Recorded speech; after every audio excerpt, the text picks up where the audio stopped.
ಒಂದು ಕಡೆ ರಾಜ್ಯದಲ್ಲಿ ಹೆಚ್ಚಿನ ಉತ್ತರ ಕರ್ನಾಟಕ ಇರ್ಬೋದು, ನಮ್ಮ ಕಡೆ ಇರ್ಬೋದು, ಎಲ್ಲ ಕಡೆ. ಇನ್ನೊಂದು ನಮ್ಮ ಜಿಲ್ಲೆ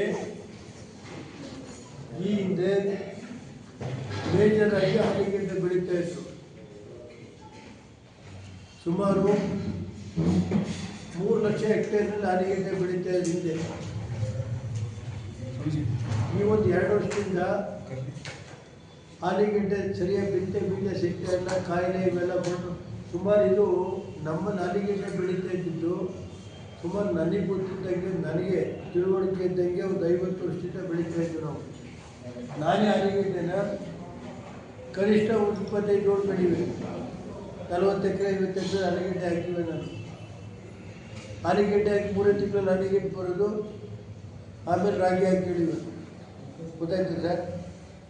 ಇವತ್ತು ರೈತರಿಗೆ ಏನಾಗಿದೆ ಅಂದರೆ, ಒಂದು ಕಡೆ ರೈತರಿಗೆ ಮಳೆ ಹೆಚ್ಚಿಯಾಗಿ ಸಂಪೂರ್ಣ ಬೆಳೆ ಹೋಗಿರೋದು ಒಂದು ಕಡೆ ಇದೆ, ಗೊತ್ತಾಯ್ತಾ. ಇನ್ನೊಂದು ಕಡೆ ರೈತರು ಇವತ್ತು ಆಲಿಗೆಡ್ಡೆ ಇಲ್ಲಿ ಬಿಟ್ಟೆ ಬೀಜ ಮತ್ತು ಅಂಗಮಾರಿ ರೋಗ ಬರುತ್ತೆ ಅಂತ ಈಗ ಆಲಿಗೆಡ್ಡೆ ಹಾಕಂತ 2 ವರ್ಷದಿಂದ ಬಿಟ್ಟೀಗ ಬರೀ 4-5 ಸಾವಿರಕ್ಕೋ 7 ಸಾವಿರಕ್ಕೋ ಬಂದವರು. ಈಗ 7,000 ಎಕರೆ ಬಂದವರೀಗ 3 ಲಕ್ಷ ಹೆಕ್ಟೇರ್ನಲ್ಲಿ ಬೆಳೀತಾ ಇದ್ದಂಥ ರೈತರು ಇವತ್ತು ಬರೀ 8,000 ಬಂದವರು. ಈಗ ಮೆಕ್ಕೆಜೋಳ ನಮ್ಮ ಜಿಲ್ಲೆಯಲ್ಲಿ ಈಗ ಆಲಿಗೆಡ್ಡೆ ಬಿಟ್ಟ ತಕ್ಷಣ ಮೆಕ್ಕೆಜೋಳಕ್ಕೆ ಹೋಗಿ ಸುಮಾರು 2,40,000 ಹೆಕ್ಟೇರ್ ಪ್ರದೇಶದಲ್ಲಿ ಮೆಕ್ಕೆಜೋಳ ಬೆಳೆದಿರ್ಬೋದು. 220, 240 ಗೊತ್ತಿಲ್ಲ ನನಗೆ, ಗೊತ್ತಾಯ್ತು ಸರ್. ಬೆಳೆದು ಇವತ್ತು ರೈತರು ಅದರಲ್ಲೂ ಸರಿಯಾಗಿ ಬಿತ್ತನೆ ಬೀಜ ಕೊಡದಲ್ಲೇ ಸುಮಾರು ಒಂದು 40% ಜೋಳ ಹೋಗಿತ್ತು. ಬಿತ್ತನೆ ಬೀಜ ಸರಿಯಾಗಿದೆ.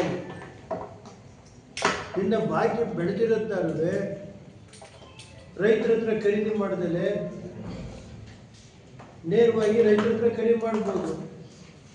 ಡೈರಿಯರು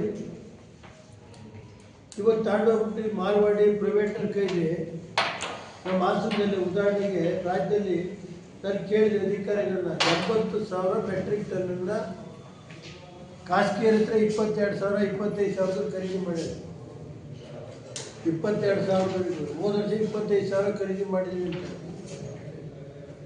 ಗೊತ್ತಾಯ್ತು ಸರ್. ಈಗ ಸರ್ಕಾರ ಇವತ್ತು ತಿಂಗಳಿಂದ 15 ದಿನ ಆಯಿತು ಏನೋ ಗೊತ್ತಿಲ್ಲ, ಇನ್ನು 10ನೇ ತಾರೀಕಿಂದ ತಗೊಳ್ಳೋದು ಅಂತ ಏನೋ ಹೇಳಿದ್ರೆ 24,000 ಮಾಡಿದ್ರು.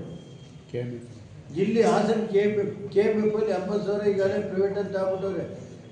22,000 23,000 ಲಾಸ್ಟ್ ಇಯರ್ 25. ನಾನು ಕೇಳೋದು ಇಲ್ಲೇ ರೈತರ ಹತ್ರ, ಇಲ್ಲಿ ಹಾಸನ ಡೈರಿ 500 ಮೆಟ್ರಿಕ್ ಟನ್ನು ಮಾಡಿರೋದು ನಾನೇ. ಇಲ್ಲಿ ಇವತ್ತು 20,000 ಟನ್ನು ಇವ್ರ ಹತ್ರ ತಗೋತಾರೆ, ಪ್ರೈವೇಟರ್ ಹತ್ರ 22,000. ಈಗ 10,000 ಮಾತ್ರ ರೈತರ ಹತ್ರ ತಗೋತಾ ಇರೋದು ಇಲ್ಲಿ ಡೈರಿ. ನಾನಿದ್ದಾಗ ಈ ಪದಾರ್ಥಗಳನ್ನೆಲ್ಲ ನೇರವಾಗಿ ರೈತರ ಹತ್ರನೇ ಖರೀದಿ ಮಾಡಿಸ್ತಾ ಇದ್ದೆ. ಯಾವುದೇ ಖಾಸಗಿಯನ್ನು ನನ್ನ ಹತ್ರಕ್ಕೆ ಸೇರಿಸಿರಲಿಲ್ಲ ಆಗ, ಗೊತ್ತಾಯ್ತು ಸರ್. ಇವತ್ತೇನಾಯ್ತು, ಆಲ್ ಕ್ಯಾಟಲ್ ಫೀಡ್ ನಾನಿದ್ದಾಗ ಎಲ್ಲ ಕ್ಯಾಟಲ್ ಫೀಡ್ ಕಾರ್ಖಾನೆನ ಲಾಭದಾಯಕವಾಗಿ ಮಾಡಿ ಖಾಸಗಿಯರನ್ನ ಬಾಗಿಲು ಮುಚ್ಚಿದ್ದೆ. ನನ್ನ ಕಾಲದಲ್ಲಿ ಎಲ್ಲ ಖಾಸಗಿ ಪಶುಹಾರ ಕಾರ್ಖಾನೆಗಳನ್ನ ಬಾಗಿಲು ಮುಚ್ಚಿದ್ದೆ ಅವತ್ತು. ಇವತ್ತೇನೈತೆ, ಖಾಸಗಿಯರ ಜೊತೆ ಸೇರ್ಕೊಂಡು ಇವತ್ತು 20,000 ಟನ್ ಅವ್ರ ಹತ್ರ ತಗೋತಾರೆ, ರೈತರ ಹತ್ರ 10,000 ಟನ್. ಮುಂಚೆನೇ ಏನು ಮಾಡ್ತಾಯಿದ್ರು, ಲಾಸ್ಟ್ ಇಯರ್ 25,000 ತಗೊಂಡವ್ರೆ. ರೈತರೇನೈತೆ, ನಾನು ಕಳೆದ 1.5 ತಿಂಗಳಿಂದಲೂ ಹೇಳಿದ್ದೀನಿ, 1.5 ತಿಂಗಳಿಂದ ಮಾಡಿದ್ದೆ, ಪ್ರೆಸ್ ಮಾಡಿದ್ದೀನಲ್ವ ಸರ್. ಯಾರು ರೈತರು ಕೇಳೋದಿಲ್ವಲ್ರಿ. ಒಂದು ಪಾಣಿಗೆ 1 ಕ್ವಿಂಟಾಲು, 2 ಪಾಣಿಗೆ 5 ಕ್ವಿಂಟಾಲ್, ಈ ಥರದ್ದು ಒಂದು ಪಾಣಿಗೆ 5 ಕ್ವಿಂಟಾಲ್ ತಗೊಂಡ್ರೆ 10 ಕ್ವಿಂಟಾಲು 20 ಕ್ವಿಂಟಾಲ್ ಅವರಿಗೆ ಅಂತ ಮೊನ್ನೆ ಹೇಳಿದ್ರೆ 22,000 ಅವ್ರ ಹತ್ರ ತಗೊಳ್ಳೋದು, ರೈತರ ಹತ್ರ ತಗೊಳ್ಳಿ. 80,000 ಮೆಟ್ರಿಕ್ ಟನ್ ಅವ್ರ ಹತ್ರ ತಗೊಳ್ಳೋದು, ರೈತರ ಹತ್ರ ತಗೊಳ್ಳೋಕ್ಕೆ ನಿಮಗೆ ಕಾಯಿಲೆ. ಆಮೇಲೆ ಖರೀದಿ ಏನೈತೆ 1600 ರೂಪಾಯಿ 1500 ರೂಪಾಯಿ ತಗೊಂಡ್ಬಿಟ್ರು